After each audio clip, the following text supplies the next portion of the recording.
Bonjour, bienvenue sur l'art du fait maison. Aujourd'hui j'ai décidé, c'est la période idéale qui commence pour les figuiers. J'ai décidé de vous parler des figuiers et puis en réfléchissant à cette vidéo, je me suis rendu compte qu'il y a tellement à dire que je ne peux pas faire une seule vidéo sur les figuiers. Je vais commencer par ce que je pense le plus important et puis peut-être dans les commentaires vous me direz si vous avez envie d'en savoir plus sur la taille et les différents points qui seraient importants de connaître sur les figuiers. Il y a quelque chose d'extraordinaire qu'il faut savoir avec la figue, c'est que c'est un arbre qui est à la base, quand il est tout petit, assez sensible à la sécheresse pendant 1-2 ans. On a même vu ici sur le terrain qu'ils ont carrément été pulvérisés par le soleil parce qu'on les avait plantés et laissés de février à juin tout seuls. Ils ont disparu complètement de la nature. Donc c'est des arbres qu'il faut s'occuper pendant 1-2 ans, mais une fois qu'ils sont établis, comme on voit celui qui est là derrière ou d'autres, ils n'ont absolument plus besoin d'eau. Ils sont plus sensibles, ils sont moins sensibles au gel. Alors là, ce n'est pas trop un problème, mais dans certaines régions, ça peut l'être. Et surtout, ils sont insensibles à la sécheresse. Ils arrivent à produire, malgré une sécheresse incroyable comme il y a eu l'année passée, ils ont produit en abondance. Des figues un peu plus petites, mais ils ont quand même produit en abondance. C'est clair que la figue, elle fait partie de l'autonomie alimentaire parce que c'est un arbre finalement qui a très peu besoin de soins, il n'est pas malade, il a des grandes qualités et il fait un pseudo-fruit, on va l'appeler fruit, qui est d'une douceur et d'un goût extraordinaire, varié par centaines parce que les figues, elles ont tout un arôme différent, des couleurs différentes. Il y en a des vertes, il y en a des jaunes, il y en a des violettes, il y en a des striées, il y en a des... Oh, je sais pas, il y en a des noirs, il y en a des rouges, pas tout à fait rouges, mais presque. Et ça, c'est quelque chose, en fait, finalement, c'est une grande variété qui est assez géniale d'avoir en abondance chez soi. Maintenant, c'est clair que plus au nord, dans le pourtour méditerranéen, ça pousse facilement, ça pousse dans les champs, mais plus au nord, c'est parfois difficile d'avoir des figuiers.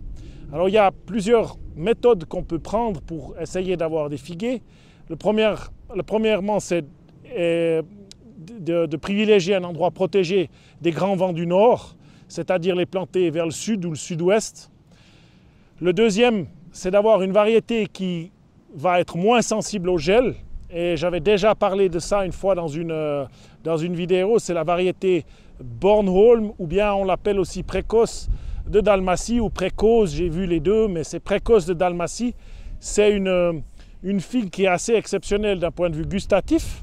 Moi, j'ai réussi à en faire venir en Suisse, donc il n'y a pas tellement de problème pour en avoir. Mais le grand avantage, c'est qu'elle ne va pas souffrir d'un gel jusqu'à -7, -10. Le bois ne va pas mourir, à moins qu'il soit vraiment exposé à la bise. Il va résister et l'année suivante, vous aurez un arbre qui va déjà être plus fort au départ. Il faut aussi savoir que si un figuier meurt, gèle complètement en hauteur, il va généralement toujours revenir à la base, il va faire des drageons. Et même si chaque année votre arbre, qui ne serait pas un arbre mais un buisson, se met à geler, chaque année il va repartir au printemps à la base. Et c'est là que rentre tout l'intérêt de la taille du figuier, c'est justement la taille de formation, la taille de fructification. Et plus tard dans la saison, ce serait le cas pour un buisson qui repart du sol, la taille pour forcer l'arbre à mettre ses figues à fruits, enfin, pour les forcer à mûrir. Et ça, c'est quelque chose qu'il faudra voir plus tard dans la saison. Souvent les arbres comme celui-ci, on voit qu'il a été formé en force de vase pour que la lumière entre au centre, mais par la suite, on a tendance à moins tailler dans cette région, à ne pas tailler les arbres, où j'ai vu même ceux qui sont un peu plus exploités que ceux-ci, sont souvent laissés un petit peu à l'abandon et ils ne sont pas taillés toutes les années. Et le figuier, il a une particularité, c'est que c'est clair, vous l'avez peut-être déjà vu dans d'autres vidéos, mais il y a les figues qui sont, on parle toujours des figues auto-fertiles, on va en rester là pour l'instant, c'est-à-dire qu'on n'a pas besoin de mâles et de femelles pour fructifier. Donc la plupart des figues sont quand même auto-fertiles. Et puis il y a des figuiers qui vont donner une fois dans l'année et des figuiers qui pourraient donner 2 fois dans la saison. Ceux qui peuvent fournir 2 fois, qu'on appelle bifères, ils mettent les figues En ce moment, ça devient des petites boules qui vont très vite devenir plus grandes au printemps. Mais ces petites figues sont sensibles au gel. Au-delà de -4, -5 pour les meilleures, c'est fini, elles sont mortes et le figuier bifère va se transformer en une variété unifère. C'est-à-dire qu'un bifère va donner 2 fois les figues et un figuier unifère va produire de toute manière qu'une seule fois. On va pour l'instant considérer que cet arbre qui est ici est unifère, c'est-à-dire que je pars de l'idée qu'il n'a pas de figues de la première fois, il ne donne qu'une fois. Et donc un figuier unifère va toujours donner les figues sur le bois qui aura poussé de l'année. Donc le bois vert qui va pousser, les figues vont venir là-dessus. Et ça, c'est quelque chose qui joue en l'avantage justement, pour, comme j'expliquais, par exemple, s'il y a une partie gel, ça va revenir, c'est de toute manière là-dessus que viennent les figues. Donc vous n'avez pas besoin de ce vieux bois. Tout au contraire, on voit bien que ces branches se fatiguent, viennent plus ou moins pleines de lichen, malades, et les figues et le bois de l'année ici fait à peine 5 cm. Lorsqu'on regarde les tailles drastiques que j'ai fait sur les figuiers de l'autre côté, parce que là on n'est pas chez nous, les tailles drastiques que j'ai fait sur les figuiers de l'autre côté, on voit le résultat où les pousses de l'année passée, au lieu de faire 5 cm, font pratiquement jusqu'à 40, 50, voire 1 mètre de long. La production de figues, elle est multipliée par 5 à peu près si vous taillez correctement vos figuiers. Donc c'est dommage de laisser partir un figuier comme ça et de lui laisser peu d'énergie pour produire du bois chaque année. Avant de m'attarder sur la taille de l'arbre qui est chez nous, qui a été corrigé, on va dire comme ça, ou bien complètement rabattu l'année passée, je vais d'abord, parce que ça sera l'objet d'une autre vidéo si vous le désirez, je vais d'abord m'attarder sur comment je pourrais corriger cet arbre ou l'autre à côté, parce qu'on voit que c'est un fouillis, celui-ci ça va, le grand qui est tout près du puits, il est gigantesque et puis c'est impossible à gérer. Celui-ci il est aussi extrêmement dense, on voit que l'année passée il a dû produire une figue ou deux, au lieu d'en produire 7 ou 8 par branche, il a dû fournir une ou deux parce qu'il a de la peine à mettre du bois. Ça c'est seulement la tige de l'année passée, c'est déjà pas mal. Mais là, elle fait à peine 2 cm. Celui-ci est pourtant plein d'énergie. Il a l'air mourant comme ça. Mais je vous assure que si maintenant on lui fait une taille assez conséquente, l'année prochaine, il y aura quelque chose, un résultat incroyable. Maintenant, vous me direz, oui, c'est là, c'est au Portugal, c'est possible d'avoir des figuiers aussi grands que ça. Bah écoutez, non, parce que moi j'en ai vu dans des régions de Suisse un peu plus basses que où j'habitais, contre des murs ou à l'intérieur des cours qui étaient passablement grands. Et justement assez mal taillés, et c'est dommage parce que ça diminue leur production. Finalement, le but d'avoir un figuier, c'est de manger des figues.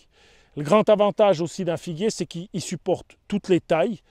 Il est très tolérant. Si on se trompe, de toute manière, il va revenir l'année prochaine. Il va vous redonner une autre chance. Ça pousse très vite et ça, c'est fantastique. Et puis surtout, justement, dans les climats un peu plus froids, au lieu d'avoir des arbres comme ça, on peut très bien aussi les palisser contre un mur et de là avoir beaucoup plus de chaleur pour permettre justement à l'arbre de fructifier très tôt dans la saison.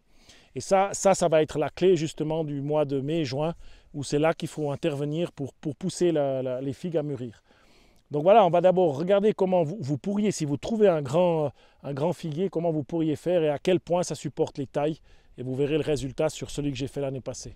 Mon épouse me fait remarquer peut-être de préciser quelque chose d'important. Maintenant, aujourd'hui, nous sommes le 27 janvier. Je vais vraiment faire une taille de correction sur cet arbre. Il va produire des figues l'année prochaine, mais ce n'est pas comme ça qu'il faudrait gérer vos arbres. Mais là, on va faire une taille de correction. Si vous le désirez, je pourrais sortir une vidéo peut-être une autre fois que le samedi, si ça n'intéresse pas tout le monde, où je vais faire vraiment la taille qu'il vous faut faire en fin d'hiver pour vos figuiers. Là, vraiment, aujourd'hui, on va voir que je vais y aller, je vais le couper, il ne ressemblera pas à grand-chose, mais c'est comme ça qu'il faut procéder pour ce genre d'arbre.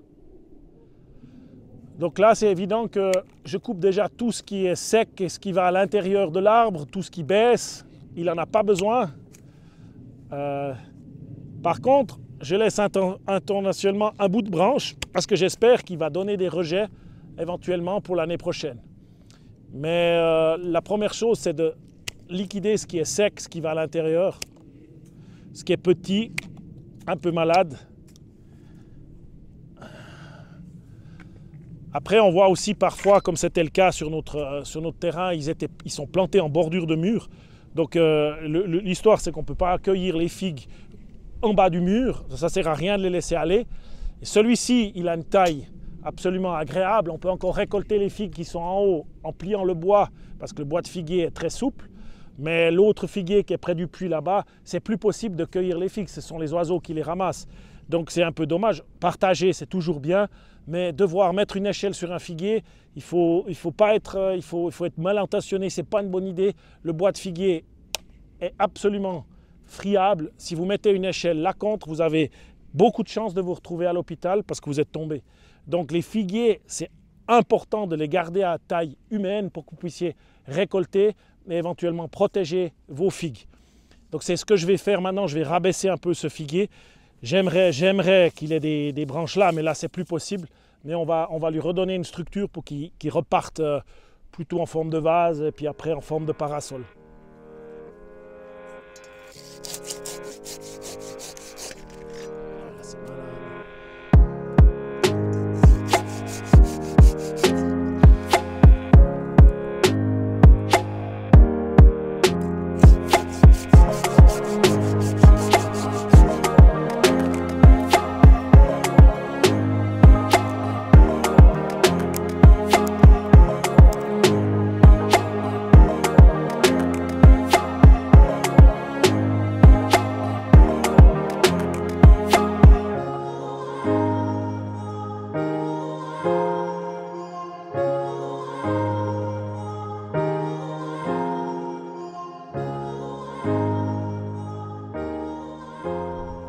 Toutes les branches que j'ai coupées, toutes auraient porté des figues cette année. D'une certaine manière, en regardant cet arbre, je l'ai tué, c'est fini. Mais voilà, il ne va pas mourir, il va être magnifique l'année prochaine. C'est vraiment une taille pour rabattre. Je n'ai pas laissé ces bouts de branches pour rien. Probablement que l'année prochaine, certains, il faudra les couper, il faudra encore corriger deux, trois choses. Mais au bout de ces branches, à quelque part, vont sortir les pousses de l'année qui vont donner les figues de cette année au mois de septembre. On viendra les récolter puis les goûter. Il faut savoir que toutes ces branches que j'ai coupées, ces grandes branches-là, en fait, finalement, dans le jargon des arbres, on appelle ça les charpentières. Et ça, les branches à fruits. Mais ces branches-là, elles sont extrêmement loin des charpentières. Donc, elles vont porter des figues plutôt mal nourries à travers un bois qui est complètement divisé, chargé, alors que les futures branches à fruits vont toutes se situer tout près, finalement, du grand tube de nourriture que sont les charpentières. Donc d'ici le mois de juin, va apparaître là-dessus des branches, des figues, et ça va être extraordinaire de voir comment cet arbre va évoluer l'année prochaine. Maintenant, quand je le regarde, j'ai l'impression que je l'ai tué. On verra bien l'année prochaine. On va maintenant aller voir l'autre arbre, comment il est suite à la taille que j'ai fait, qui ressemblait à celle-ci l'année passée. Et puis je sais qu'il y a des gens qui sont des non-adeptes de la taille des arbres. Ma foi, voilà, c'est comme ça. Moi, je pense quand même que c'est mieux de pouvoir cueillir des figues que de les avoir à 8 mètres de haut, comme c'est le cas de l'arbre qui est là-bas. Où on en a d'autres, on en a filmé d'autres. C'est dommage, ils sont tellement hauts, on doit les laisser mou. On ne peut pas les récolter. Il faut des échelles, c'est dangereux, les sols ne sont jamais stables, c'est vraiment dommage. Alors que là, vous verrez, on n'a que du plaisir ensuite à prendre les figues qui sont là. Ce n'est pas celui-ci que je voulais vous montrer en finalité, mais on voit à quel point il est vraiment mal en point.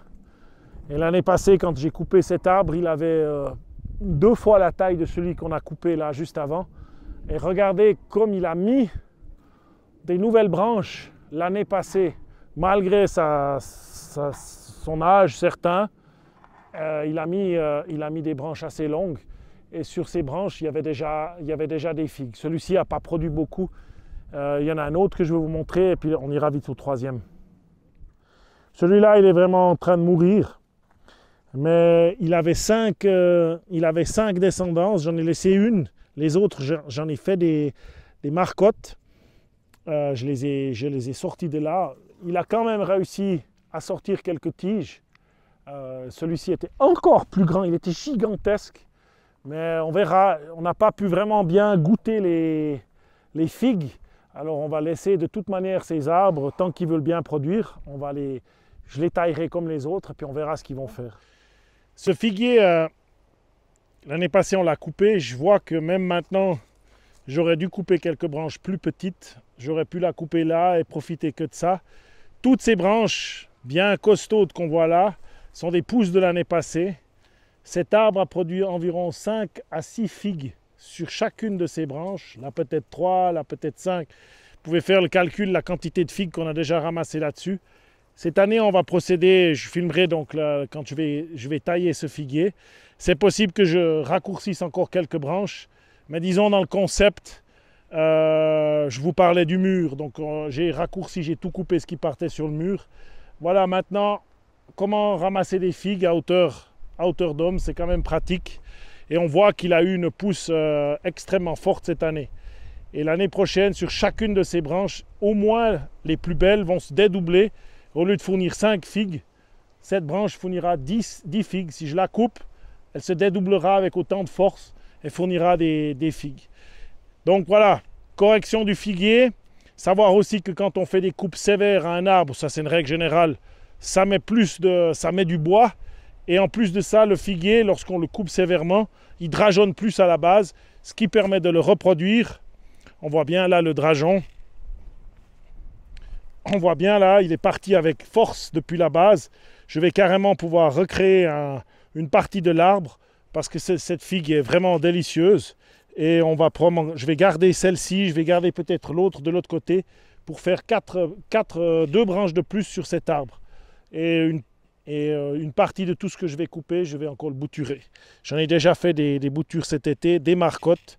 Mais voilà ce qu'on peut faire, la puissance de la nature avec un figuier. Alors voilà, on se retrouvera la prochaine fois pour la taille et puis les explications qui vont avec. D'ici là, je vous souhaite tout le bon et à tout bientôt. Au revoir.